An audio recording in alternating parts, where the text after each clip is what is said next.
Another state line, another national park, and another night in the tent out under the stars.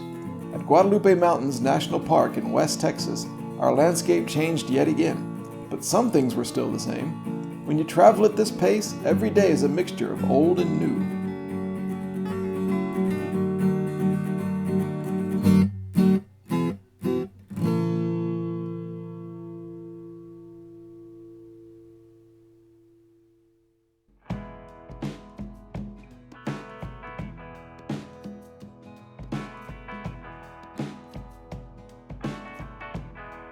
On day 15, we were on the road by 9:30 for the 3-hour drive from Roswell down to Guadalupe Mountains National Park. We'd called ahead and spoken to a ranger named Sherry, who said that we should try to be there by noon to make sure we got a campsite. The first half of the drive was on the same highways we took to get to Carlsbad Caverns 2 days ago. Masio and I had seen all this, and we had somewhere to be. It was a rare moment of us really just wanting the drive to be over.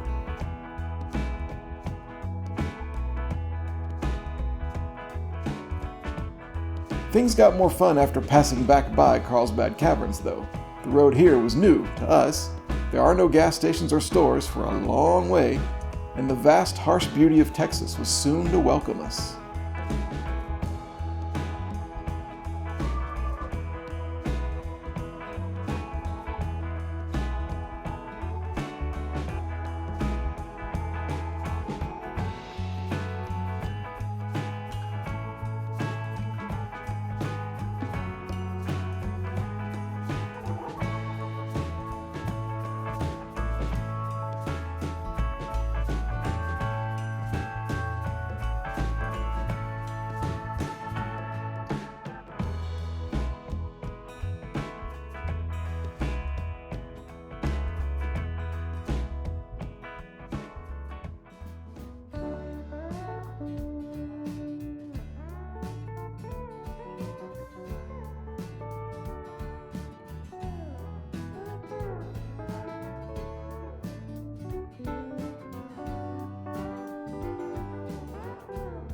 At Pine Springs Visitor Center at 12:30, we were in luck.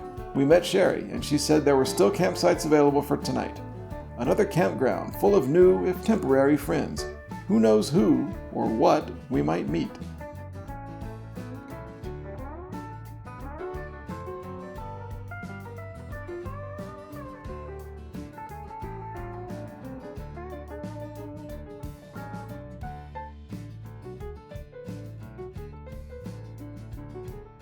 We set up the tent at the campsite, where, instead of poking a hole in my shoe trying to drive a stake into the ground like I'd done at Organ Pipe, I broke a stake with a rock.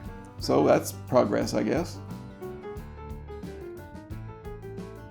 And anyway, Pine Springs Campground was in a perfect location, right next to stately Hunter Peak, and the highest in all of Texas, Guadalupe Peak itself, at 8,751 feet above sea level.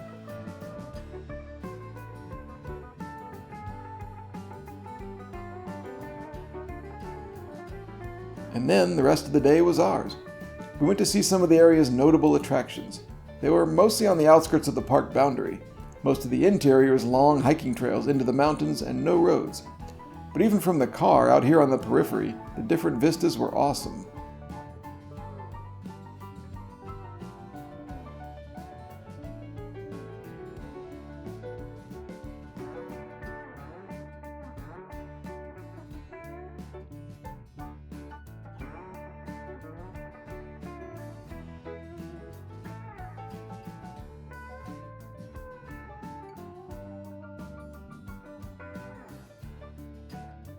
The first stop was Frijole Ranch, a collection of small 19th century buildings situated around a little spring that still trickles water.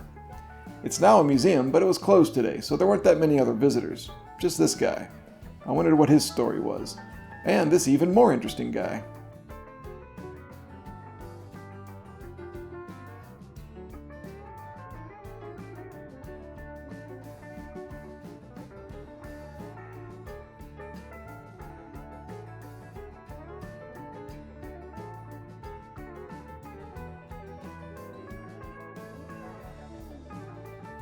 The fertile oasis of Frijole Ranch is an indication of the human history of the area, but also a reminder that the Guadalupe Mountains are not just huge desiccated desert rocks.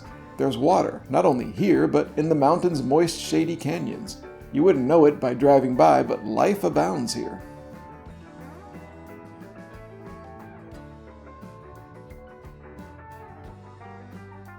The Guadalupe Mountains, as a travel destination, are obviously nothing at all like White Sands or Carlsbad Caverns, but all three are in fact closely related. Each is a unique remnant of the ancient sea that was here millions of years ago. In this case, a big horseshoe-shaped reef in the ocean was left when the water retreated, and was then covered in sediments. Later, when geological forces started pushing the ground upward, the reef rose here, creating the Guadalupe Mountains. Researchers from all over the world still come to investigate the area's unique marine history.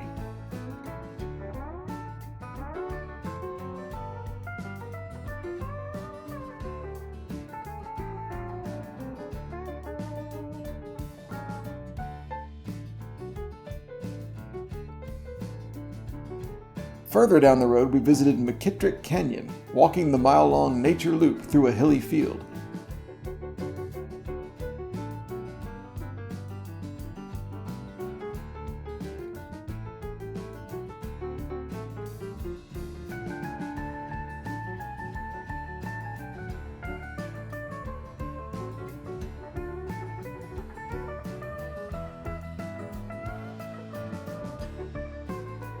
Even on this short hike, you see a dizzying array of plants, some familiar if you've come from Arizona like us, and some new to this area.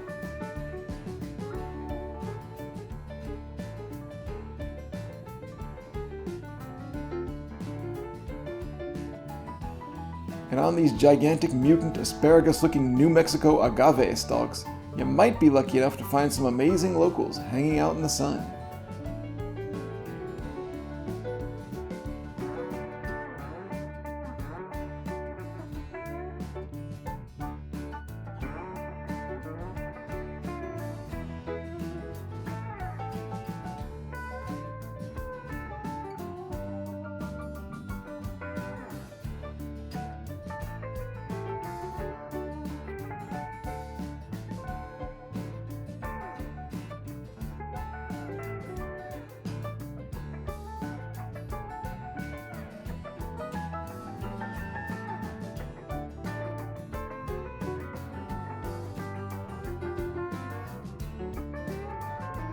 Beyond the ever-present space-age desert jets based back in New Mexico, the big, mean Texas sun was shining right in our faces on the way back to the campsite, but I was glad to see it. The sun was scheduled to be tonight's entertainment.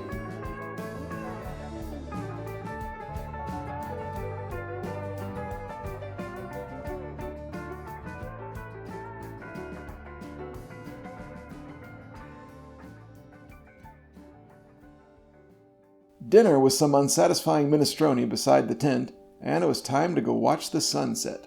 A ranger had recommended a certain spot off the highway.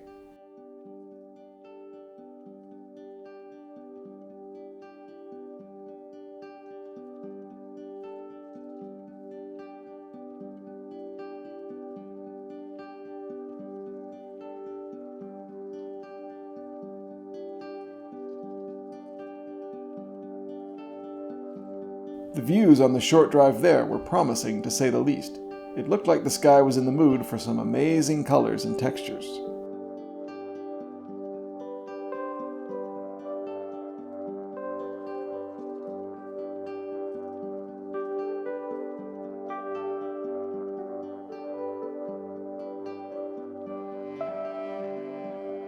It's not just the striking valley view that made this such a great sunset spot. It's the fact that you get a spectacular view of El Capitan, a gigantic hunk of rock that's been a landmark for humans for centuries.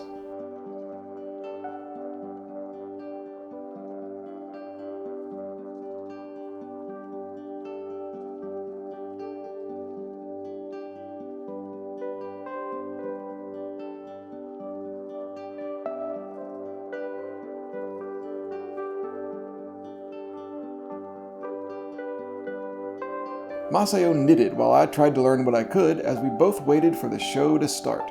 And when it came, it was, well, see for yourself.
The earth cooled after the sun went down and the sky darkened.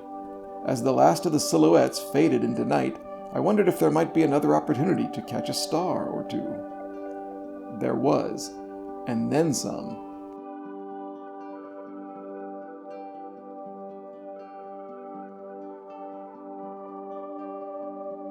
My new old friends, the Big Dipper and Orion,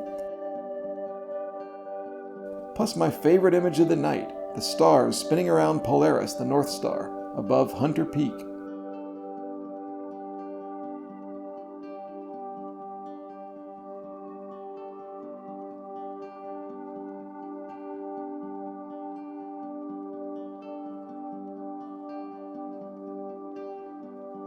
Despite all the movement and newness of today, falling asleep in the tent in Guadalupe Mountains National Park was somehow like being home in bed.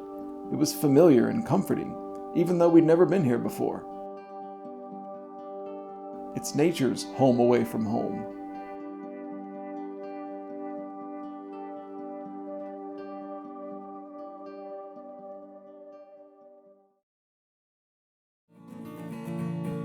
Tomorrow we attempt to see the western part of Guadalupe Mountains, then drive through some endless Texas back roads to the rugged town of Van Horn, where facilities were sparse, but where we were able to plan our drive on day 17 to Big Bend National Park.